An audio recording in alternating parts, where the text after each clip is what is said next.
Estás escuchando Mundo Noticias con Jaume Sagalés.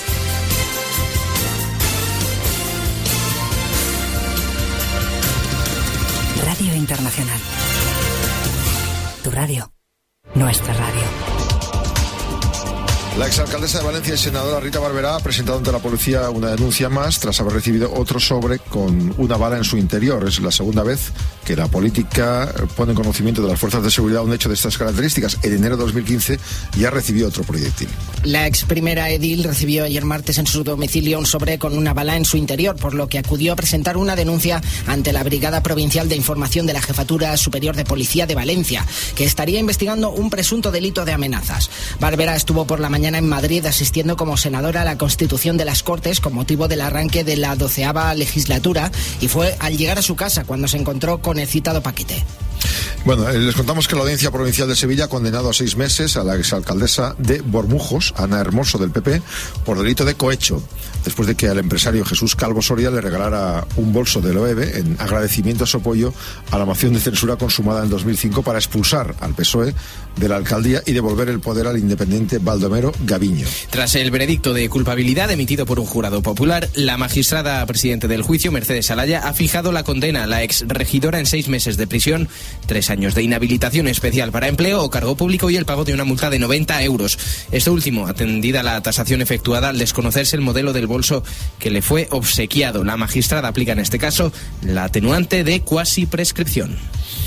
La Mesa del Parlamento ha decidido este miércoles en Cataluña, por ahora, aplazar la decisión de si incluye en el pleno de la semana que viene las conclusiones de la comisión de estudio, en las que Junts pel Sí y la CUP apuestan por impulsar un proceso constituyente catalán que derive en la independencia. Según fuentes parlamentarias, la mesa, controlada con mayoría absoluta por Junts pel Sí, se ha limitado a tomar nota de las conclusiones, posponiendo así la decisión de si incluirlo en el orden del día del plenario de la semana que viene, que empieza el martes y es el último del periodo de sesiones. La decisión de la mesa llega después de que el Tribunal Constitucional avisara al Parlamento este martes de que la actividad de la comisión de estudio debía someterse al cumplimiento de las exigencias de la Constitución y no podría dirigirse a la apertura de un proceso constituyente en Cataluña encaminado a la creación de la futura Constitución catalana y del Estado catalán independiente.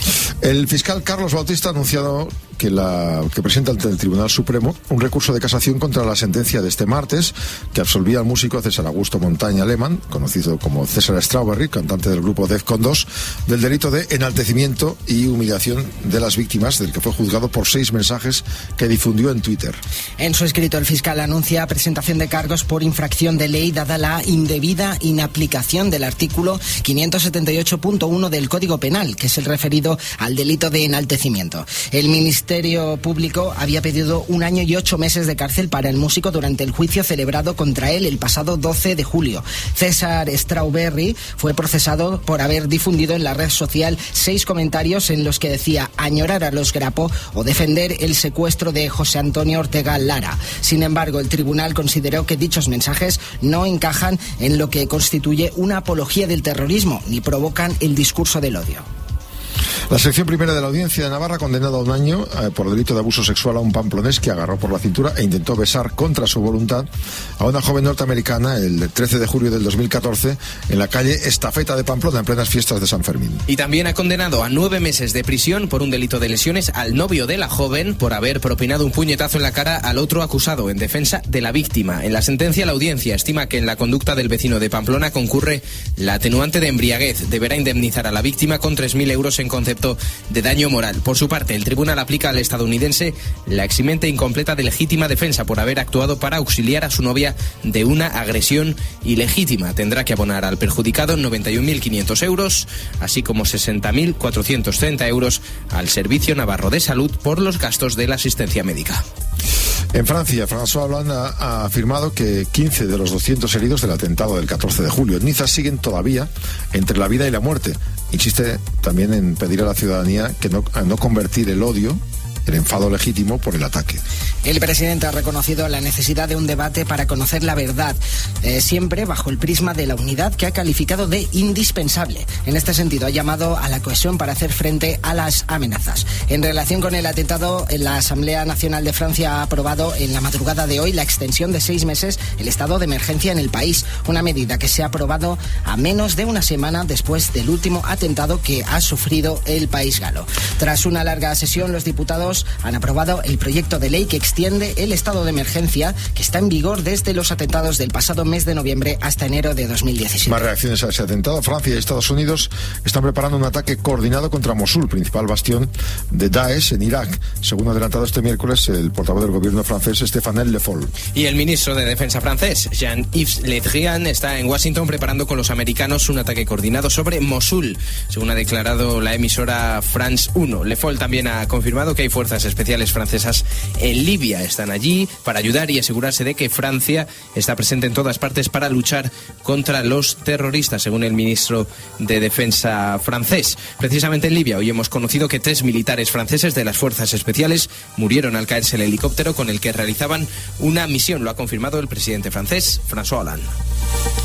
En Estados Unidos, aliados de Francia en Siria, el magnate multimillonario Donald Trump ha sido formalmente ya elegido candidato para concurrir a los comicios del 8 de noviembre. Ha conseguido superar la barrera de los 1.237 delegados. Cuenta ya, por tanto, con el apoyo de casi el 70% de delegados. Donald Trump ha dicho que es un gran honor ser el nominado republicano para la presidencia de Estados Unidos y ha añadido que trabajará duro, que nunca decepcionará y que ganará las elecciones. De esta forma, Trump puede respirar tranquilo tras los reveses que sufrió en el primer día de la convención republicana que se celebra en Cleveland, cuando algunos simpatizantes y delegados del propio partido le recriminaron su actitud, y su mujer, Melania Trump, dio un discurso muy parecido al que dio Michelle Obama en 2008. Precisamente el presidente del Comité Nacional Republicano, Reince Priebus, calificó de razonable que rueden cabezas en el equipo de escritores de discursos de Trump y ha dicho que si él fuera el candidato, posiblemente despediría al responsable del plagio.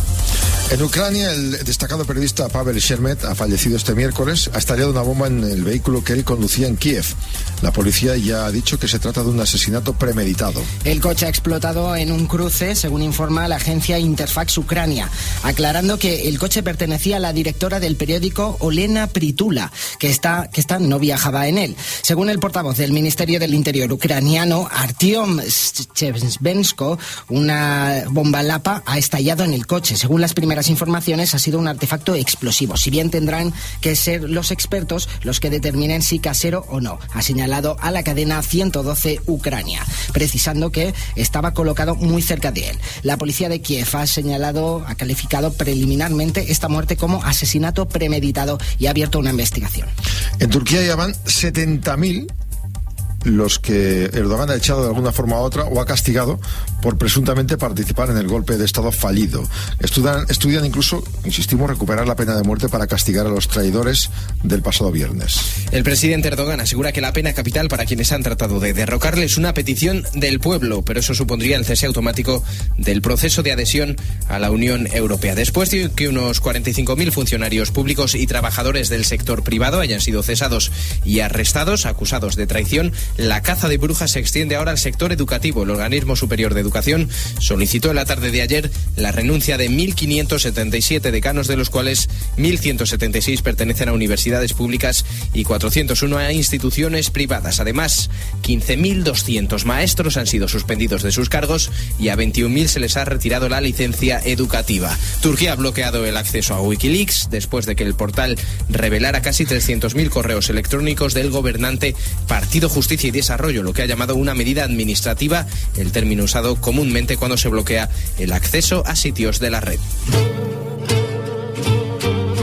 Mundo Noticias, con Jaume Sagalés.